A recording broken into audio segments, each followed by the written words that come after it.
Hello, my name's Pippa.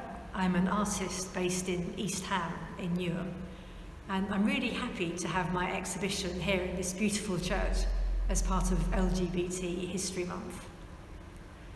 The series of work I'm exhibiting is called Abject Icons, and I made it mostly in lockdown as part of a master's I was doing. So this is the first time I've had to show it anywhere now that lockdown's ended.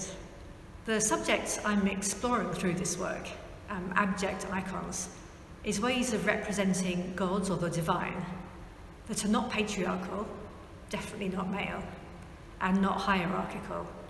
And I focused on the Christian idea of the Trinity to think about this, partly because it's really not binary, and it's a way of representing the divine that is about community and connection and flow, and has scope for a lot of different metaphors.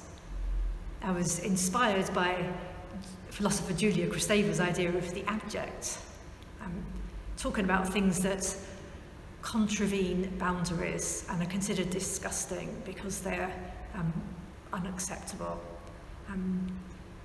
I think that's a really interesting idea for theology, because Christianity is often about having things very neat and very hierarchical, very black and white, whereas really I think where you find God is more on the margins, on the edge, in blurring boundaries and just in queering those images of God. So that's what I've been trying to do. I think these works fit really well in a church context in LGBT History Month, because they are ways of finding queerer images of God.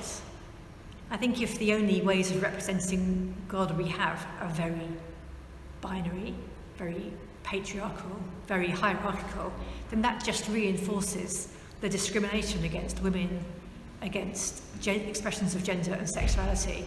So it's important for all of us to have a more diverse, a more flexible, a less binary way of representing God. So these are queer icons.